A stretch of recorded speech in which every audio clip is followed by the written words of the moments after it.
Let me see. I'm Sure. from Cleveland, so I want to ask you about the late great Gerald LeVert. How did y'all connect, and what projects y'all was working on? Loved me some Gerald LeVert. I mean, it's hard for me to listen to him sometimes. When I listen to his voice, I just break, I just cry. It's just something about him just touched me so deeply. I think it's because we were close in age, um, you know, and he was just such a beautiful person. Gerald was just loving and kind and warm and funny, and would just call you on the phone himself, never wanted to like, went through an assistant to call you. So, just Southern roots, as see, Southern Cleveland has strong Southern roots to it. But I just loved him very much. I really loved that man. Recorded several songs with him, and including one that was also a Grammy nominated song called Family Reunion, which was him, Shaka Khan, Yolanda Adams, and Carl Thomas. And that was on it was on the Medea's Family Reunion soundtrack, and that was also a Grammy nominated song.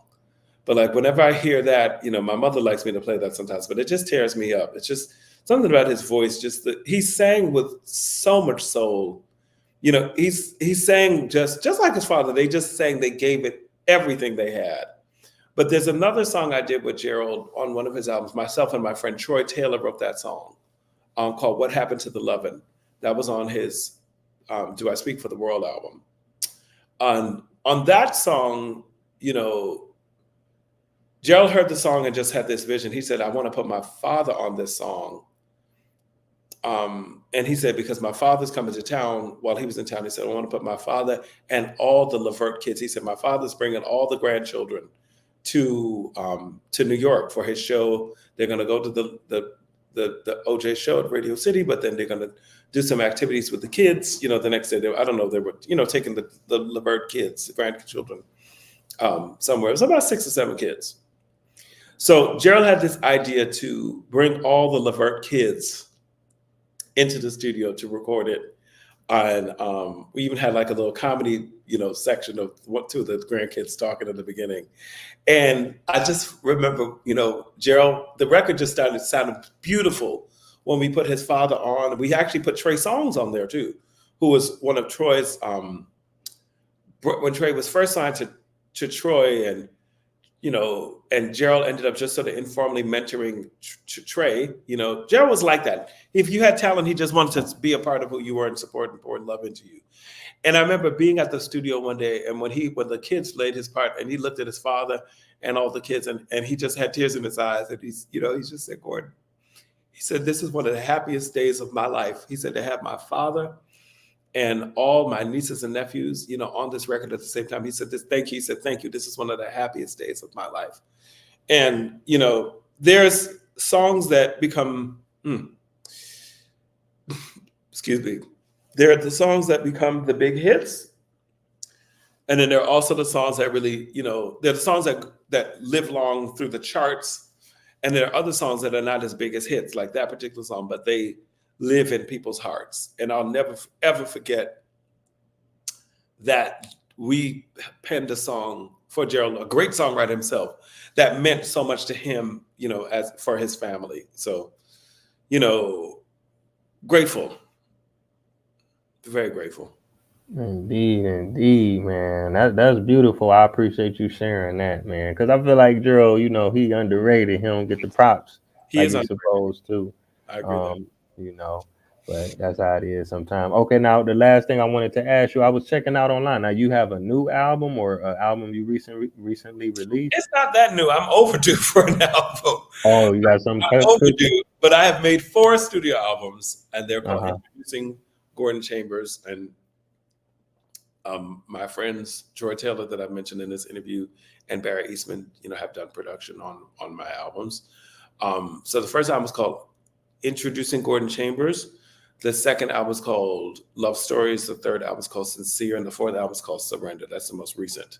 So those are the 4 solo albums I've made. And on those albums, I've done features and collaborations with Ledisi, Layla Hathaway, Carl Thomas, the late great trumpet player, good friend of mine, Roy Hargrove, and Mike Phillips, the saxophone player, and then some other, amazing singers, not as well known, but people I know that are great singers, like Sarah Devine has sung duets with me. Because I always like to feature, some people that are more well known and some people that are not as well known that I want to be more well known. Eric Robeson, I've collaborated with him.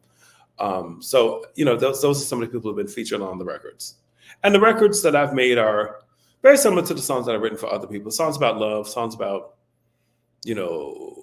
spirituality, kindness, the values I believe in, community.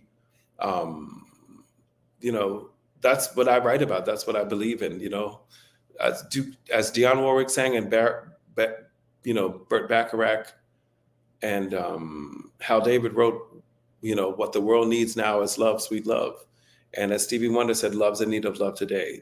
We live to love. That's the reason why we have put on this earth, is to love and to be loved. Bob Marley said, could you be loved and be loved?